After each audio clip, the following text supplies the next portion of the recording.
Alright, you might want to plug in.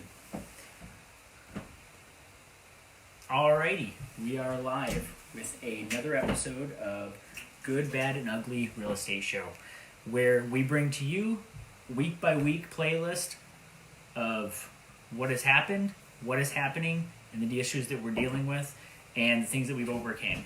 So, we got quite a bit of stuff to go over today. Every week it seems like we're coming into new issues or we're getting over old issues and we're making things better. But it doesn't seem to stop the next day or the next week. As we grow, new things come up, and as we develop, new things come up. So if you want to grow, develop, and get bigger, then you're going to constantly be coming into new things that you're going to have to learn and overcome. Yeah. Pretty much it. Oh, disclaimer. We are not real estate professionals in any way. We are just investing in real estate. So, obviously, anybody can invest in real estate. You can buy property, you can fix it up, you can rent it out. That doesn't mean you're a licensed professional, which we are not. So, don't sue us for telling you something that you should have probably gone out and researched yourself. This show is literally to show you what we do right and what we do wrong. So, if you come back and you're upset that you tried something because we mentioned it was a good idea, you should have known, like, good, bad, and ugly. Some things we do aren't going to be right. Some things we do are going to be right. Some things we say, you know what? Maybe we thought it was correct, but it wasn't correct for your state. Maybe we thought it was correct, but it wasn't correct for the legal laws within your county. You got to research it on your own. We're not going to have the right answer for everything. We're just going to show you what we do right and what we do wrong. Anyway, that's enough of that. Our highlighted real estate informational subject. What's that? Well, usually it's a book, but since it's not a book, I decided to say it that way. Oh, of course. Yes. Yep. So today we're going to be talking about the Bigger Pockets podcast. So I know it seems to me like, oh, everybody knows about Bigger Pockets, you know, but everybody that I know that works in real estate and everybody that I know that deals with real estate, they've been listening to this podcast / YouTube channel that's been on for years now, and it's called Bigger Pockets. And if you look it up, I recommend starting with some of the earlier episodes and watching your way through, and not starting with the most recent episodes, because it is something that they've developed more and more and more. And just like the disclaimer, they've grown bigger and bigger and bigger. So currently in the show, they have about 10 to 20% of the show is geared towards new investors getting into real estate. And then about 50% is geared towards really mega investors and large-scale investors that are further into the game. So unless you want to hear a lot about that and a lot about like the mental discipline and setting up your business plan, you might want to go further back in the episodes and watch your way through. But literally everybody in real estate listens to Bigger Pockets. Yes. Whether they watch the YouTube channel or they listen on podcast. Bigger Pockets also has a forum online that you can join to see just different issues that people have come through, and they discuss them on this forum. So if you ever have questions about different things with real estate, their website's really a good one to visit. Oh, absolutely. So nothing's set in stone. The information you get there is the same as anywhere else. It's coming from people that have had experience with that. So maybe you don't want to go there, read one source of information and say, oh, this is the way it is, because it might be not the same in your state. But you can read through column after column of people's experiences, how they dealt with that situation, and how they overcame it. So what I like to do is we'll Google the issue, and a lot of times a Bigger Pockets forum or a Bigger Pockets comment or question will pop up, and you can go in there and read all the comments that have been put out for these people to answer their question and give them good information on it. Yeah.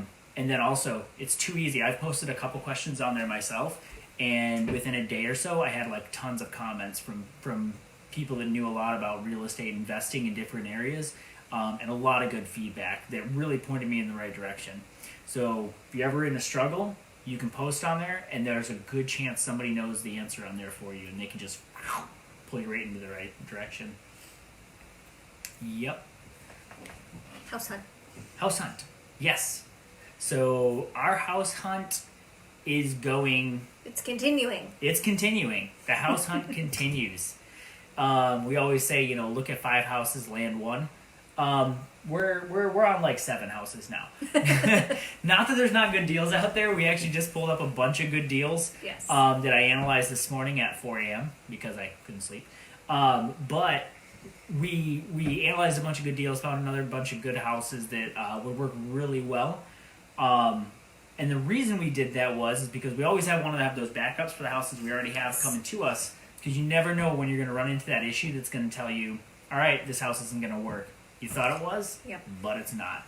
Which, before we go on to that, we wanted to go over how we've been house hunting. Yes. So, we currently have always gotten our houses off the MLS. That's just where we found our good deals and how it's worked out well. Yes. There's nothing wrong with that. Even big real estate investors, some still of them just use the MLS. Yeah, they just stick with the MLS, and that's perfectly fine. There's nothing wrong with that. You can go hunting for off-market deals, and there are some fantastic off-market deals out there, and there are people that are really good at it. And I know I've shared on this channel before videos on how to go hunting for off-market deals. All very well-used strategies, all great ways of doing it, and you can look back in the videos and go through it. But doesn't mean it's easy. No. No. It's a lot of work for normally not very big results. Yeah. What they usually say is if you analyze, dig up, and look for and find, not necessarily find, like 100 different houses, yeah, you're a good chance you'll land one of those houses. Yes. So that's, it's a pretty small percentage for the large scale that you're looking at. But generally speaking, off-market houses have a bigger, upside. Oh yeah, absolutely.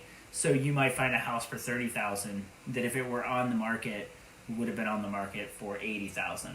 Yeah. It's a huge difference that you can find off-market deals. And these people, they're in a bad situation where they can't sell the property, and you can work with them to be able to use the property, get the property, buy the property for a better deal, or finance it through them for something that'll work better for them that they didn't know they had an option to. So one of the ways that we've been doing it was mailers. Yes, so a very popular way of doing it is mailers.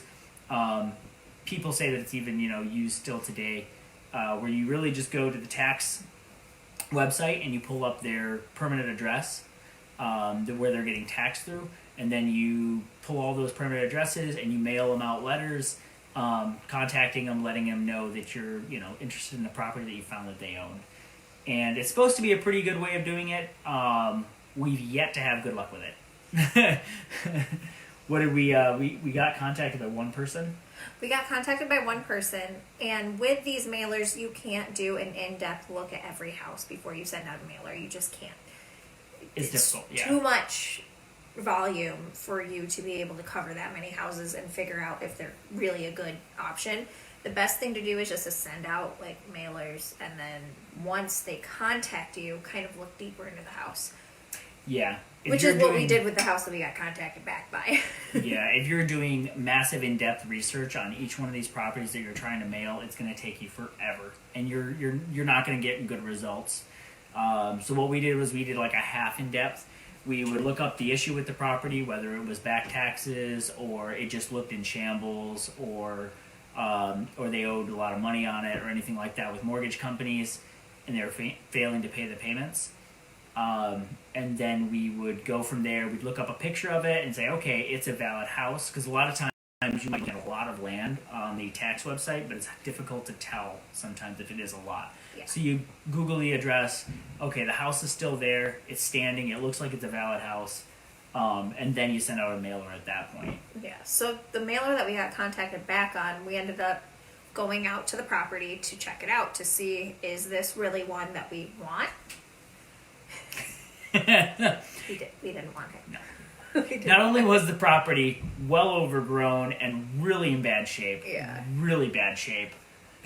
We don't mind a bad house. We don't mind a bad house. Oh, bad houses are great. But this was like a bad house. When there's a tree this big growing through the roof, it's not really one that maybe you want to try to go. Maybe you want to try to go for it. Maybe somebody else wants it. We're not at that level. Yeah, and it was small. And also the other thing that you really can't change is that surrounding the house were like 4 houses that had nothing but about 15 cars in the parking lots, on the road. Just not good curb appeal. No, like this house is surrounded. They actually had cars in trailers parked in the driveway of this vacant home. Yeah. it was like Alabama banjo land. Almost, I expected to hear. So, but yeah, so it was just not in a good spot, and nobody would have wanted to be around those neighbors. I wouldn't mind neighbors like that, but I'm not a renter. No. No. So it was not a good property, but that happens sometimes. Yep. So but the mailers. Yes. So we sent out the mailers, and the second issue with the mailers is you hear, oh hey, send out 100 mailers, and you might get you'll land a deal. Out of 100, usually you get a deal. Yeah. So we sent out 180 mailers. Yeah, about. To different properties. Ended up being about $80 in stamps. I don't know. It was money. It was money. They were 50 cents a piece to send each letter, and plus we had to buy the envelopes. Yeah, and then the envelopes, and then we sent out almost 180. And then we had to print out all the papers. Print out all the paper, write in all the addresses, all the letters, all the ink, and then we ended up with this. We got almost every single letter. Almost all of them. Sent back. This is just a small amount of There's the ones more we got sent back. Else. Most of that said that the property wasn't the correct property, that this isn't the address. The house is vacant. The house was vacant, that we tried. Well, maybe we should get the vacant house. But yeah, so that's it. That's what we got. There's, we almost got all of them back. Because there was an issue with the mailing, which is insane. Because you'd think if the county was taxing these people to their direct addresses on these properties that they own. What? You're looking at yourself instead of the Oh, camera. I like to look at myself. Sorry. So you would think that if they were, you would think that they would have the correct addresses, but apparently not. So mailers, taxes aren't great. Yeah, not as easy as it sounds. Good, bad, and ugly. So we thought of a different strategy, which actually came about from, he thought of it, but I knew about it, I just didn't remember it, which is finding people through social media. So you can, just look up their name on Facebook. Yeah, so a lot of people don't mention it, but it's actually, super valid nowadays. Everybody's got a Facebook. Even a lot of the times we're going after homes that are owned by 70, 60-year-olds, 70-year-olds, and 80-year-olds. Not going after like sharks, but we're contacting them and saying, hey, what's going on with this house? Is there any issues with it? Any reasons you're not paying on the payments? Can we help you out with it? Because that's our whole presence. We actually, what we do is we give them a bunch of information. We allow them to use us to help with our knowledge of creative finance to hopefully fix the situation that they're in.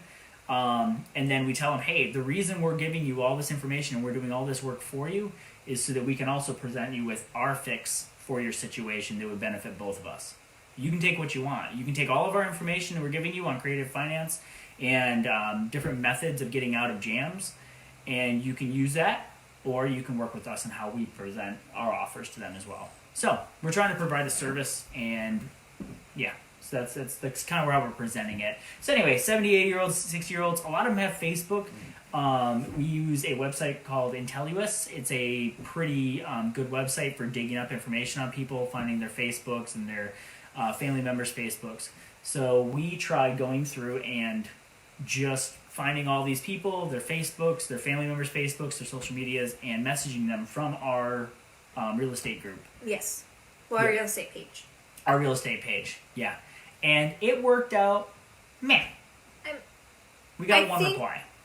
The issue is that Facebook's settings are not letting our messages get into their inbox, and it's going into their box instead. So we have to do a little playing around with it, but it is easier to find people on Facebook. Oh, absolutely.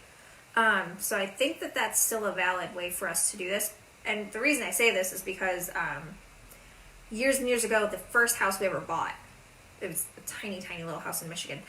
And people reached out to me on Facebook for about 4 years. asking if we were going to sell it because it looked vacant, because it was vacant while we were down in North Carolina. We just kind of left it. We moved our stuff out and we just kind of left because we had to go live somewhere else for the Army. Yeah. And anyways, I got contacted about 4 times, and on the 4th time that somebody messaged me, we were actually in a position where we wanted to sell it. And then we did sell to them. Yeah. So we were actually wholesale ourselves, which... Yep. Yeah, so it does work.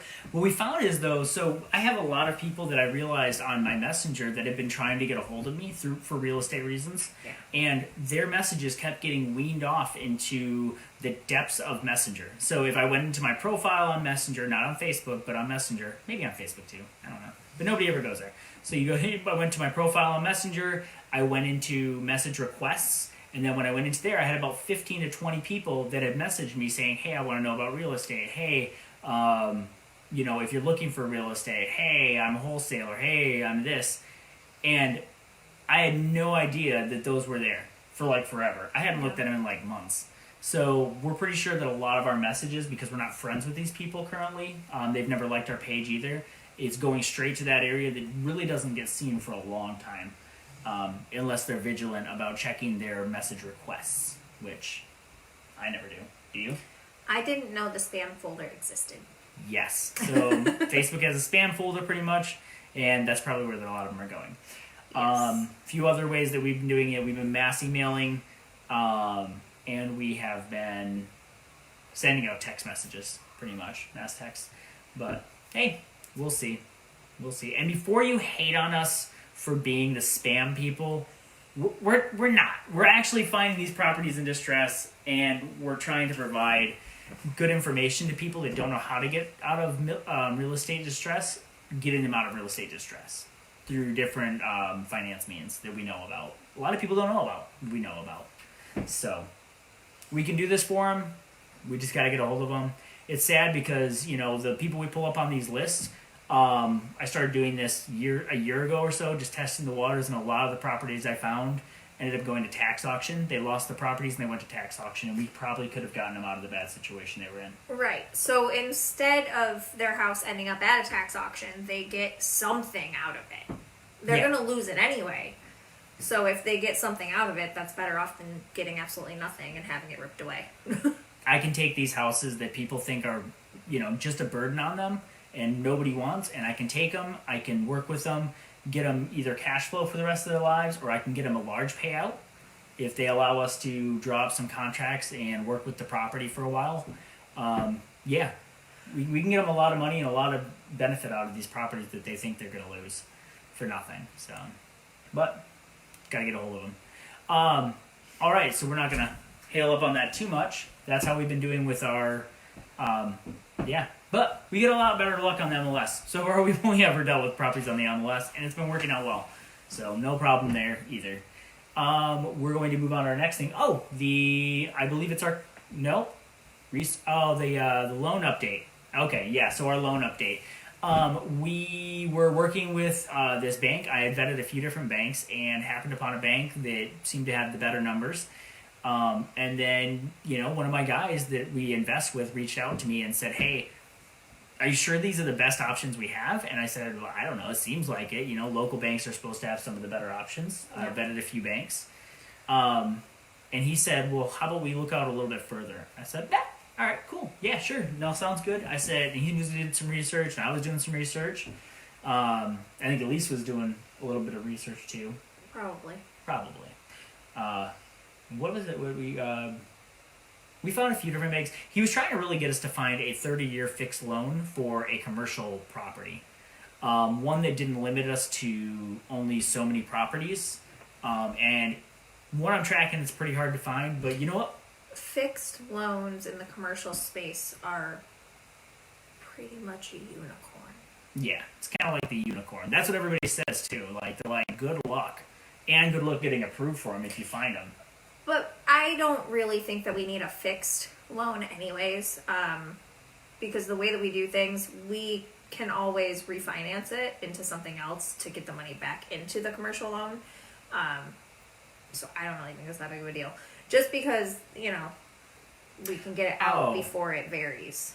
Yeah. So with the way we work real estate and with the margins we have with our equity, as you guys know, we keep a lot of equity in these properties. We have a lot of room to maneuver to get out of any situation that a non-fixed loan might put us in, as far as with a higher credit or higher interest rate in 3 years or in 5 years. But a lot of good came out of it because we did find a 30-year fixed lender. Their interest rates weren't too bad. They were sitting between, they said between, depending on your credit score, between 4 and 6%. Yeah. And so depending on your credit score, that's what you're going to end up getting for 30 years fixed rate. And I said, well, do you guys have like a limit? You know, once I have 10 properties, 5 properties, you know, is the pool going to dry up? And they said, no. Nope, we don't limit our real estate investors. We work investors and we don't limit them, and it's fixed rate for 30 years. So it's pretty crazy. So thank you to our investor that reached out and said, hey, try harder. And I was just like, I don't want to. I'm eating Cheetos and watching TV. I don't like to work. And he said, well, you hold my money, so please work. And I said, okay. Roy's never not researching something. No, I literally... I don't get great results. No, Yes, you do. I'm kidding. I get good results. I like to down on myself. Don't believe me. I lie a lot. Anyway, so that's where we are with the loan. We do have more options now because we did a little more research, and I plan on continuing to research this area because it seems like the more you look, the more you find. And one thing he showed me too is that he's like, hey, look at, he actually found us the 30-year loan. I was doing some research and he found it, and he did it because he reached out on Facebook to a couple investment groups and asked them where to go, and they told him this website called Kiavi, and that was one where he found that would really work with us well. Mm-hmm. So thank you again. And also, I'm horrible with networking with people, actually contacting people and talking to people. My wife's like, why don't you just ask people on Facebook group? Why don't you just ask Bigger Pockets? And I'm like, no, I'll just find out by typing. And then it would have been that easy. So that is one of my issues I'm trying to overcome. I'm trying to network better and talk to people that have done it. It's a work in progress. I like to think that I'm the only one that can do it. And that's not good. No. I'm working on it. So, I think next our contest update, right? Yes. All right. We do have a little bit of an update. More people signed their waiver forms, so we can actually put more people on the screen. I All right. think that everybody did, didn't they? Nope. We're still waiting on one mother fucker. Hey, it's pretty good. Pretty good. No F-bombs. We're doing yep, better than expected. All right, so we're going to go to neither of them are set up for the contest. That's okay. We're going to property. Nope, the wrong one. Watch this. Watch it. Beep, beep. Nothing's happening on the. Oh, beep. There we go. Beep. I can play with your mind. Stop it! You're gonna make people sick. Okay, fine. Property tracker. That's the one. All right. Now I feel like I'm just wasting people's time. There's a property tracker. Is that the right one? Nope, that's the analyzer. Here it is. All right, go over here. We'll be there soon. Nobody's watching this anyways. Nobody cares. Nobody wants to deal with real estate. All right, here we are. Yeah! So, as you see me looking to my left, we have a large screen with all the numbers on the left, so I apologize. All right, so you can see my little cursor. Hey, we're doing so much better. Like a week ago, you couldn't even see any of this. So we're getting better all the time. All right, so if you... Close my drink. So, all right, this is what we're looking at. Can you see the names in the far left? Kind of. They're a little bit pushed. They're a little pushed. Like, it's like you're missing, like, the first letters. What happened? I set this up earlier. Give me a second. I'm going to fix this, people. 1 second. Take me 1 second. Just a second. Just a second. Boop. Better? Nope. Boop. Better? Ooh, it'll start adjusting now, I think. No?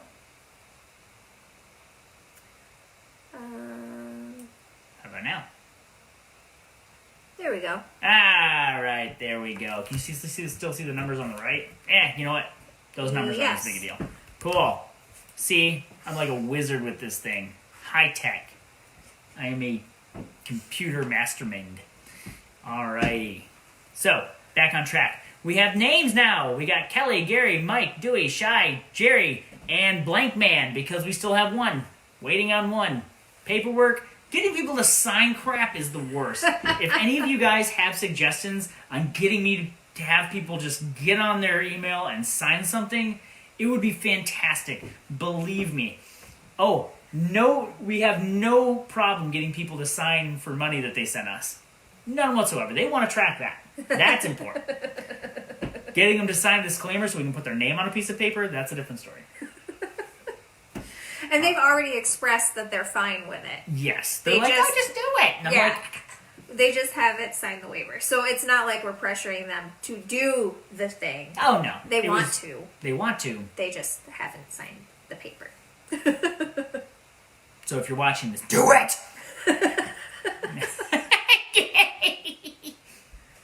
Anyway. Alright. Kelly, blah, blah, blah, blah. Alright, so far we have, you guys can see here, this is, what the heck is that monthly income? Are you confusing yourself? Yes, now I'm confusing myself. Alright, let's now look at this column. I don't remember what it said. This is the monthly cash flow, currently. That's what it looks like currently. This will be the cash flow totals once I actually do what has to be done to get those totals. Whatever. Equity that has been built through the property. So currently we're only in one property in. Yeah. We're still working on getting our next property locked up. The goal is to get 9 properties this year. I think we can do it, especially if we get the construction company going and moving on these properties. Yep. So this is what you guys are seeing is really just one property. These are the cash flows that have been made through it. This is the way that they were made. It was either from sweat equity, properties found, deals negotiated. The totals are going to be in the right-hand column here. Money invested. So you can see a lot of people invested money. Some people invested mostly sweat equity. Yeah, that's about it. And so far in the lead, we had Mr. Gary still leading the pack. Probably going to do quite well in this because he puts in the work and he puts in the money. So he's investing in both avenues. So. Yes, 2 avenues of investing. Some people, we just haven't really done a lot of work on the properties with us, but they've done a little bit with us. Some people are putting in some money, but labor really is a big deal. So it makes, if you could imagine, if somebody can work even weekends, they can save up a lot of money through work in which they would spend normally, and they couldn't, maybe save in a bank because they want the big screen TV, and it's hard to hold on to money. It really is. But you can work and forget about it. That big screen, aren't you? Oh my God. Every time I go into Sam's, I'm not even a TV person, but every time I go into Sam's Club and I see the big TV, I'm like, oh, they're getting cheaper, and one day I will have one. 80 inches. I want it to blind my children. Alright, business update. Business update. Alright, well hold on real quick. I just wanted to say, there's really nothing else to say. So we have the business update. So currently, I have set up our Amazon selling account, which is a little bit more work than I thought. You actually have to do an interview, and you have to... They didn't do the interview. Yeah, I know they didn't, but I was supposed to. They just approved it. I don't know. You have to set it up. It takes about a week or so. Also working through Alibaba, which is like Amazon for the world. It's like Amazon for the world if Amazon was cheap. Yes, or even cheaper. Because these are companies that are making the products. So you're actually buying from the companies that are making the products directly. Yeah. You got to do a little research and do your little, always get a test product sent to you, in order to get into it. But so the goal is we purchase primarily through these companies to get our products even cheaper than we are now, which is pretty crazy, but because we get them pretty darn cheap. Yes, we have a one store in particular that is really, really good, and it's down in Texas, and it's called Dirt Cheap, and it is absolutely amazing. Yeah. We pick up materials from there constantly, as well as ordering online. Yes. So that's how a lot of different ways that we get it really cheap. We order online, we pick up materials that are cheap, we get things at wholesale, we get things in bulk. Sometimes we find things on Facebook, like mostly light fixtures are on Facebook. Like Yeah. a lot of people around here are always selling like the standard bedroom white ceiling fan, which is what we use in like all of our properties.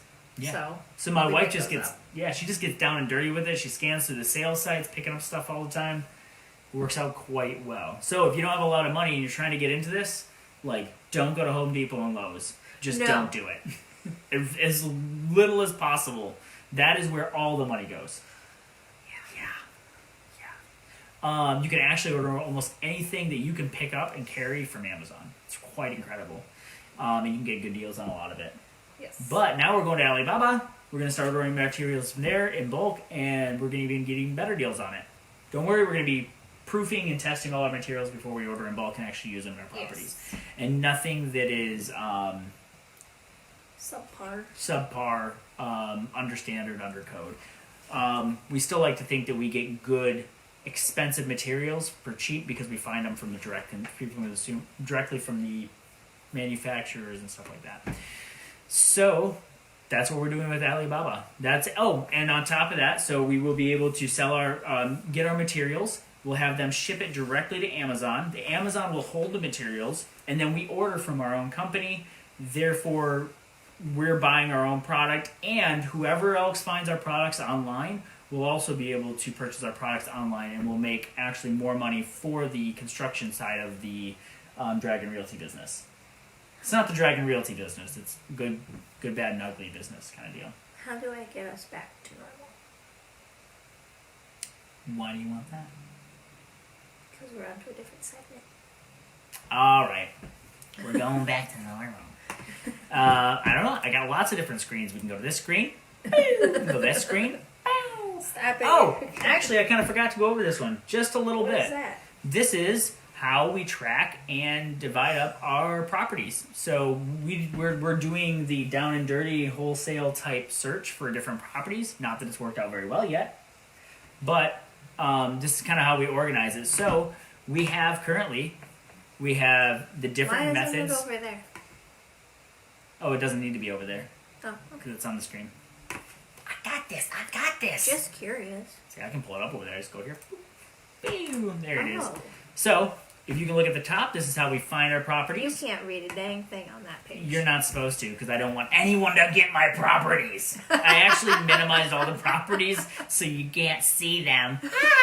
But these, if you could see really tiny, you can see we have about 1 billion properties here, right?